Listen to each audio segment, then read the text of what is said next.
Hi po, I'm back. So ayun, ipapakita ko naman sa isa pa namin ready for occupancy, which is the Black 12 Lot 3. Ayun, so isa pang perimeter ito.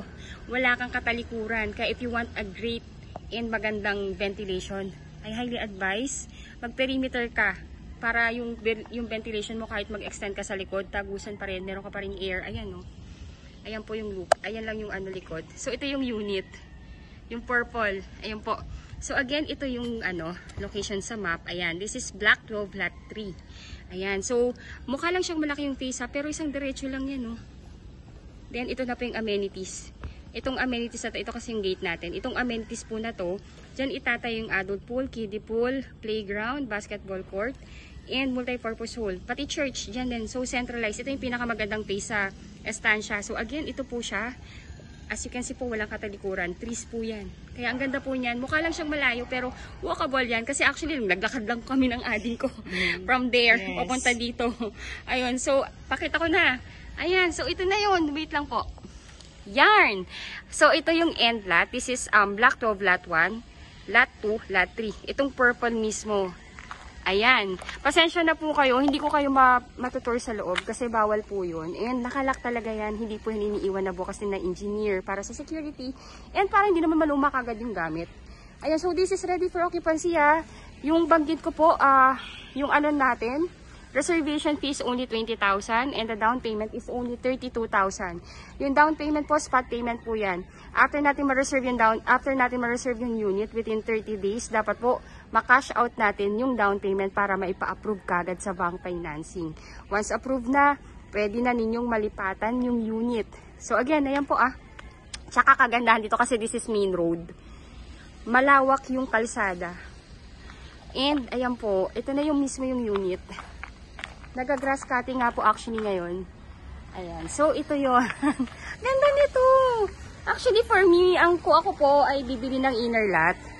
Mas prefer ko talaga yung mga perimeter. Kasi number one po, pag nag-extend nga po kasi, number one, yun nga, may ventilation pa rin. Kahit extend ko yung likod, hindi po magtatabi yung katalikuran ko. I mean, kasi diba, alam naman po natin pag townhomes, like this one po, pag nag-extend to, ayun, kasi ito corner lot parehas yan eh. Pero tinan nyo na lang doon. Nag-extend na yung isa nating kapitbahay doon. Zoom in ko lang. Magtatabi talaga yung extension ng kabila. Kaya for me, mas prefer ko talaga yung perimeter. Kaya, naku, grab the chance. For me, sobrang po to, sobrang okay. And ito na yung community natin. Ganda, no? Although medyo madamo, pero kasi dahil nga po umuulan eh. Kaya medyo madaming tumutubong mga unwanted damo. So again, this is perimeter po, one of the best option that you can, that you have para dito sa mga ready for occupancy natin. Yan siya. Tingnan natin kung masisilip natin sa likod. Let's see. Ganda ng community. Ang ganda ng bonggabilya. Oh, super, super nice. Ayan oh. Nakakatawa, mahilig po kasi sa plants. Kaya yung mga gantong greeny po, na-appreciate ko talaga siya. Ayun po. Tingnan natin yung likod. Wala pang nakalipat dito pero since nag-grass cutting sila, I believe for turnover na to. Ayun sa likod trees. Ay, ang ganda. Oh. Ang ganda po. Hindi ko lang mapakita talaga yung lahat. Kasi nga po, dahil yun nga, ay nga siya. Naka-perimeter, mataas yung wall, oh. Ayan po. So, ayun. If you want to reserve the unit, please let me know. Again, I'm Miss Caranza. I'm the licensed broker and I have two best agent na nag-handle ng YouTube channel na to, which is si Stephanie Francisco, Ella de la Cruz, Ma'am Shirley Piel, Jomar Vargas, ayun, and Sir Elisir Soriano. Pero yung numbers po namin yung nakalagay dyan. Ang ganda ng bonggabilya, my gosh. Ang ganda-ganda po, oh. Just for entertainment na paratis, alam nyo po na ganda yung community natin. Thank you so much for watching and bless you all po. Hello, Ading. Hello, everyone. So again, I'm back. This is Miss Caranza, your licensed real estate broker based in Cavite. And right now po, what I'm showing you is yung actual map ng ating Estancia Enclaves dito sa along highway ng Tansa, Cavite. Ayun po, so, ayun. So what I'm showing you right now is yung available na unit natin. So, I just want you to appreciate yung kung gaano kaganda yung ano natin, subdivision. Kasi gusto kong makita ninyo kung ano yung point of view ko bilang broker ninyo.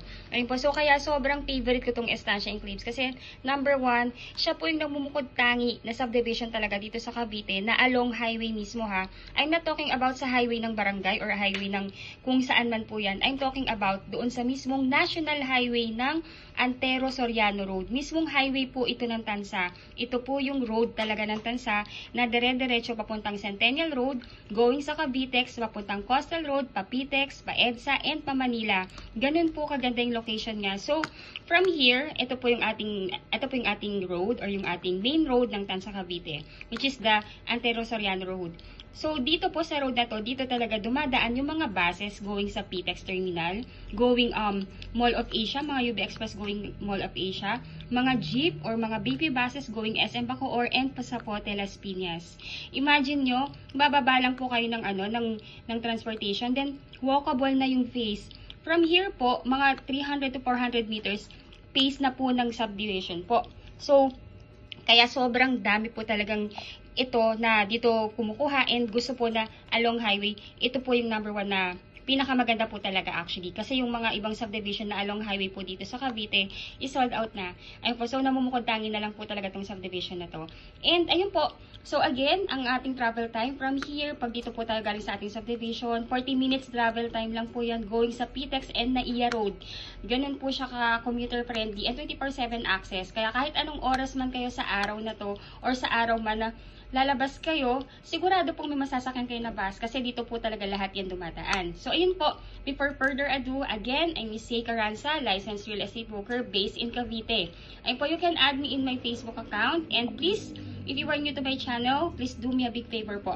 Please subscribe and hit the bell button found at the lower right of this video screen. Ayun po. And please do like my video na rin po. Malaking tulong po yan sa akin para makagawa pa po ako ng ibang ibang vlogs about sa mga pabahay natin dito sa Cavite. So, ayun. So, let's go na. Ayan po. So, ito po parang virtual tripping na rin po. Pero, please watch nyo po yung mga ibang vlog ko po about sa Estancia Enclaves para mas ma-appreciate niyo kung gaano kaganda itong property na to. Kaya, sobrang favorite ko po talaga to. Ayun po. So, ayun. So, pasok po tayo. Pakita ko lang po muna sa inyo yung master plan. So, ito yung buong subdivision. Ito yung kabuuan. Ito yung phase na may ready for occupancy na. Ito po yung mga townhomes namin. And ito rin po yung pinakamagandang phase sa buong Estancia Enclaves. Then the rest po, yan yung mga ibang phases. Ito po sa yellow na to, diyan po nakatayo yung mga ready for occupancy namin na townhomes. So again, ang mga turnover po ng unit dito, we have townhomes, yung 4 to 6 cluster townhomes. So ibig sabihin, 4 na unit lang na magkakatabi yan hanggang 6 units lang po. Hindi po yan katulad ng ibang subdivision na pahabaan ng block or pahabaan kung gaano kahaba yung block, ganun din karami yung unit. Dito po hindi. Every four house po magkakat yan. Kumbaga may end lot. Ayun po. 4 na units na magkakatabi hanggang 6 units. Then, ayun po, so may townhomes po dito at merong duplex or twin homes. Parehas po yun, pag tinurn over, complete, finish with tile. So, ito naman po, itong townhomes natin, pag tinurn over po yan sa inyo, meron na po yung vinyl tiles, meron na yung vinyl tiles sa ground floor, may vinyl tiles na rin sa second floor, and yung yung stairs po, naka-wood stairs po yan. Kaya, kumbaga po, talagang lilipatan na lang siya. Then, 3 bedrooms, 2 toilet and bath. May 1 car garage with provision for laundry area and dirty kitchen. Sa likod po yun. Kaya, ayun po, kaya if you want po na mag-extend pa sa likod ng property ninyo, you can do that po. Kasi nga po may space pa sa likod. Then the lot area is 50 square meter and 55 square meter ang floor area. Nakikita nyo po, sobrang ganda po nung deliverable nung unit. Panoodin nyo po yung yung vlog ko till end para mapanood nyo po yung actual na sample ng ready for ng unit ng ng townhomes namin. So ayun, let's go, pasok tayo. So ito yung main road or yung main avenue ng subdivision. Diretso po yan. Then, merong rotonda, may roundabout po dyan. Ito po, papunta sa kabilang phase. Ito po yon. Tapos, pag kabilang rotonda, papunta na po dito sa phase na to. Ito pong phase natin, paglabas ng gate, ito na mismo yung amenities. Yung amenities po na yan, dyan itatayo yung adult pool, kiddie pool, clubhouse, picnic ground, playground, basketball court. Kaya, nasabi kong ito yung pinakamaganda kasi, ayan o, katapat lang po. Kumbaga, kung yung mga anak ninyo, yung mga kids ninyo, gustong mag-recreational activity and make friends, ito pwede na lang puntahan to. And also po, by the way po, ongoing pa po yung, yung development ng ating amenities. So, inuna muna yung residential natin. Pero eventually, tapos na rin to kasi right now, ongoing na yung pagtatayo. Ayun po, so, ayun po, pasok lang po yan dito. Ito na yung gate. Ayun po, sorry. Yung mga nakapulang yan po yung mga na-reserve na ng mga client namin. Ganun po kabilis. Again po, from 3.1 million down to 2.6 million. Nililiquidate na lang talaga itong mga available na unit para po maubos na namin. Kasi masyado kaming focus dito sa bagong phase. Itong bagong phase kasi na to, dito ilalagay yung mga twin homes or duplex. Pero hindi pa po yung RFO ha. Unlike yun nandito, twin homes. Yung townhouse natin dito is RFO na. Ayan po, so ito yung mga available nung last week. And ayan po, pagka-vlog ko, reserve ka agad, lahat online reservation po. Ganun po kabilis. Kaya ayan po, yung available natin na unit dito is ito. Itong Block 17, Lot 43, Block 17, Lot 38, ito, tapos Block 16, 46, Block 16, 42, Block 17, 27, Block 12, Lot 3. Kung ayaw nyo na may katalikuran, ito maganda to. Ayan po. So, ang kagandahan po dito, mukha lang siyang malaki sa face ha. Pero, if lalakarin nyo, dire-diretso lang naman po yan. Malapit lang po siya kasi ako yung binablog ko yan. Nilakad lang namin yan from here, papunta dito sa mga available na unit. So, watch nyo po yung aking mga vlogs. Mapapanood nyo po yung mga video ng actual unit ng mga binabanggit ko. At least para makapili na kayo.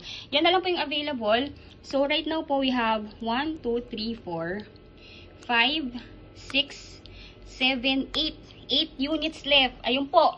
So, open house kami this coming Saturday. Ayun po. So, wag niyo na pong intayin mag-open house kasi pag nag-open house kami sa Sabado, sigurado sold po yan. Ayun po, so you can do your online reservation. Let me know lang po kung anong unit yung nagustuhan ninyo para at least ma-hold ko na po yan. Then ipo-forward ko po sa email ninyo yung reservation form agreement para mapirmahan na ninyo and isend back nyo po sa akin. Kung kayo po ay OFW at wala sa Pilipinas, all you need to do po ay magtalaga lamang kayo ng representative na siyang pipirma in behalf ninyo pertaining sa pagkuha ng inyong property dito sa Pilipinas. Ayun po. Tapos po, yung mga documents or requirements na kailangan namin sa inyo para ma-process ang inyong housing loan sa bank, you can email lang naman po yan sa akin. Then, ipiprint ko yan, ipafile ko na yan. Ako na pong bahala mag-send yan sa developer natin. Then, pag may approval na at hindi pa po kayo makakauwi sa Pilipinas, ang magsasign in behalf ninyo dun sa loan approval ng bank sa housing loan is yung representative ninyo. So again, yung representative po ninyo kailangan is immediate family member. Bawal po ako, bawal ang kaibigan, immediate family member po. Like asawa, anak, kapatid, magulang na nag-i-edad na 21 to 55 years old. Kung wala po, kung ang family po ay nasa ibang bansa, pwede pong pinsan ninyo, bayaw, hipag, or in-laws as long po na nandun sa circle ng family ninyo. Ayun po. So, ayan. I'm just presenting to you po yung actual location ng ating mga units. Again po, you can do your online reservation anytime po. Let me know lang po para masend ko po sa inyo yung reservation form and yung SPA form. By the way po, yung SPA form po yun, magagaling po yun sa amin. Lalagyan ko na lang po yun ng tick kung saan po kayo pipirma. Then, dadalhin nyo po yun sa Philippine Embassy natin kung saang bansa po kayo naroroon ngayon. Then, pagka napakonsul nyo na po, ipadala nyo po yun sa inyong magiging representative dito sa Pilipinas upang ma-sign din niya and maipadala po niya sa amin sa office para ma-file po namin. Pero if ever man po na magkakaroon kayo ng hassle or medyo nahihirapan po kayo sa pagpapakonsularize, let me know po. Baka pwede natin gawan ng paraan yan dito sa Pilipinas. Let me know lang po. At least matulungan namin kayo sa part na yon. Ayun po, so itong computation naman na po, itong pinapakita ko sa inyo is yung computation natin for the inner townhomes. Ayun po. So, ang ating ang ating house specification, complete turnover, may na po yan, as I say po, meron na yung vinyl tiles, may partitions na. Ayun po. 3 bedrooms, 2 toilet and bath, 1 carport with provision for laundry area and dirty kitchen sa likod. Lot area is 50 square meter, then the floor area is 55 square meter. Ayun po, sorry to say po, ubos na po ang ating end lot at corner lot. Ayun po, so ito na lang po yung natitira talagang unit natin. So, ang total contract price po niyan is 2,688,000. Then, ngayon po, dahil nga po kami mag-open house, magbibigay pa kami ng discount na 68,000. Again po, ang original price na po talaga nito is 3.1 million. Pero para po ma-fast move na namin yung pag-uubos ng nitong mga na-available na unit, nilagay po uli sa old price. Ito po yung old price ng property 5 years ago. Ayun po. So, 2.6 million po siya before. Ngayon, dahil mag-open house po kami, unahan po ito, magbibigay pa kami ng discount na 68,000 pesos less sa total contract price. So, ang magiging total contract price na lang is 6,220,000. Then, miscellaneous fee is 183,400. Ito pong miscellaneous fee is for the title transfer, government tax, and processing fee sa bank po.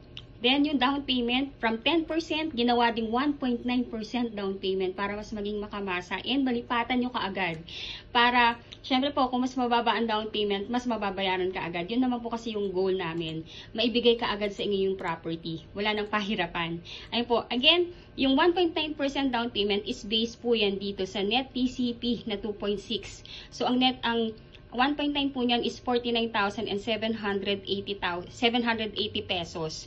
Ngayon po, ang first cash out, if you want to do your online reservation na, you can deposit yan sa bank account ng aming sales officer. Ang first cash out is 20,000. 20,000, i-deduct po yan dito sa down payment na 49,780. So, ang magiging net na down payment na lang is 29,780 pesos.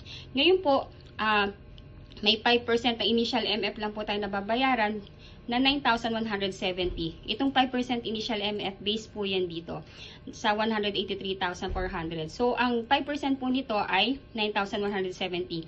So, i-add lang po yung dalawa na yan, yung 29,780 plus 9,170 equivalent to 38,950.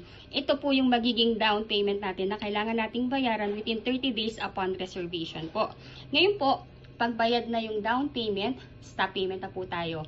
And dapat po na-complete na natin requirements natin kasi po ipapa-approve na natin yan sa bank financing. Ngayon po, while wala pa pong lumalabas na approval, wala po muna kayong babayaran. Usually po yung approval natin sa bank, lumalabas po yan within the period of 30 days. Within the period of 3 months po. Ngayon po, pag may approval na kayo, si bank, directly po yan mag-i-email sa inyo to inform you na na-approve na kayo, then lalatagan na kayo ng contract. Basahin nyo lang po yung contract, and pag nabasa nyo yung terms and conditions, and nag-agree na kayo, replyan nyo po yung bank na ina-accept yung approval. Para yung magiging representative ninyo dito sa Pilipinas, bibigyan na po siya ng date for loan contract signing po. So, ayun po, ngayon po, pagka nakapag-loan contract signing na po yung inyong representative, hihingi naman po ng go signal sa inyo si bank kung ipapa-loan release yun na po sa developer.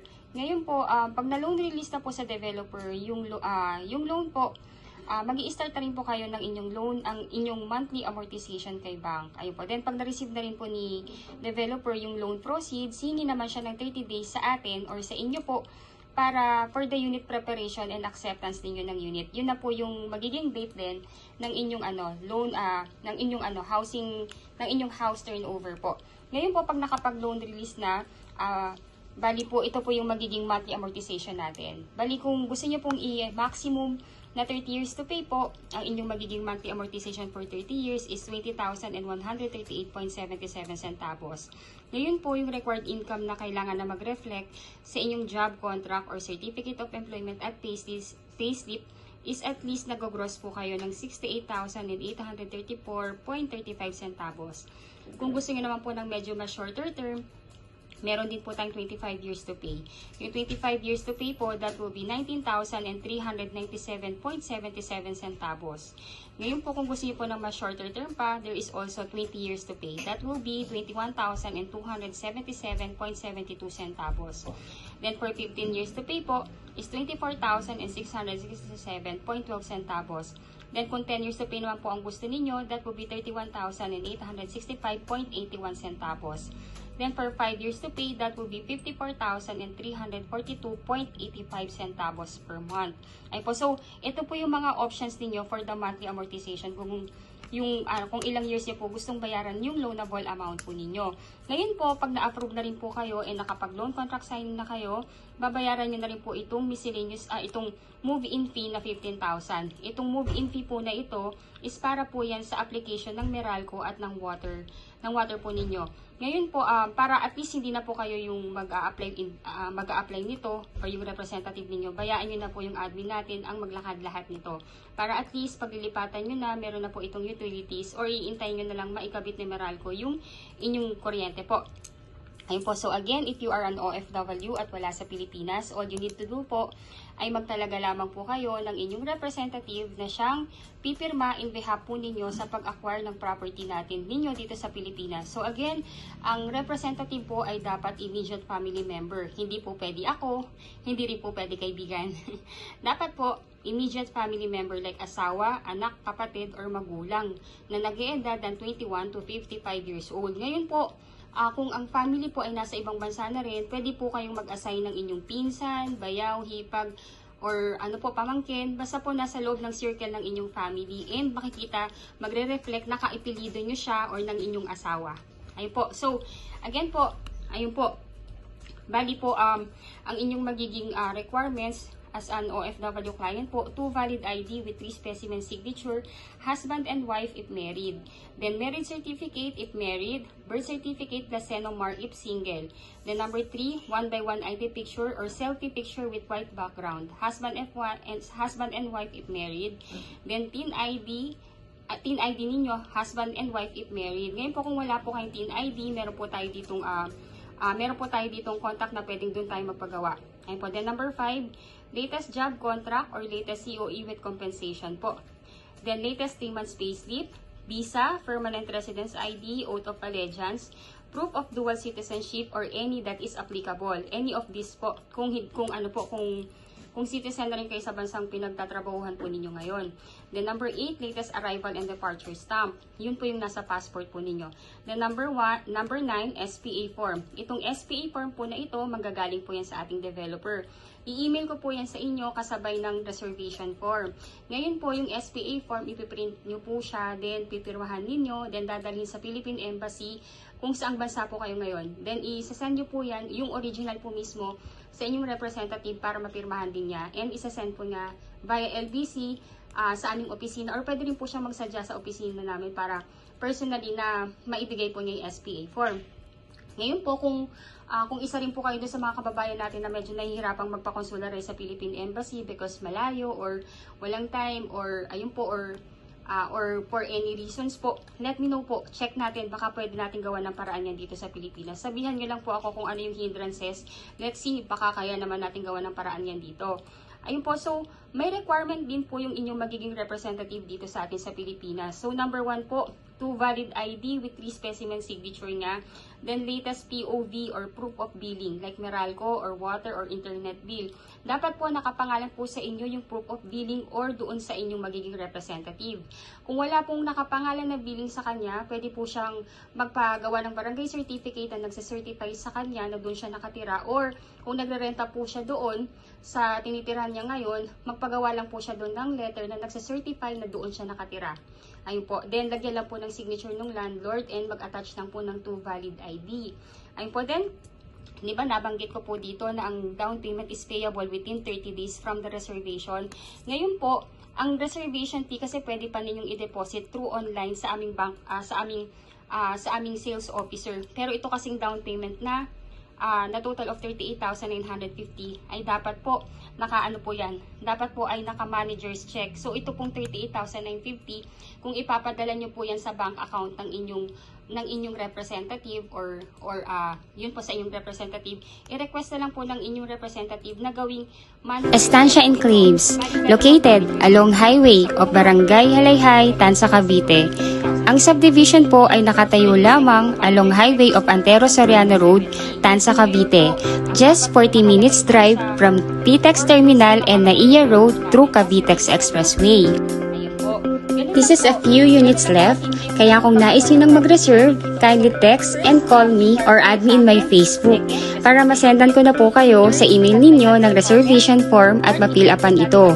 At ma-send nyo din po sa akin ang mga documents or requirements na available ninyo on hand. At kung kulang pa naman po ang inyong mga requirements ay maaari namang to follow po ito. Pagka-fill up po ninyo ng forms at pagka-send back po ninyo sa akin ng inyong reservation form ay maaari na po kayong mag-deposit ng inyong reservation fee sa bank account ng aming sales officer. Paki-screenshot na lamang po ang inyong proof of deposit upang ma-file at mabigyan kayo ng receipt. Any day po ay maaari kayong mag-tripping o ang inyong representative. If you are new to my channel, please do me a big favor po. Please subscribe and hit the bell button found at the lower right of this video screen. Add niyo po ako sa Facebook para makilala niyo rin po ako. Thank you so much for watching and bless you all po.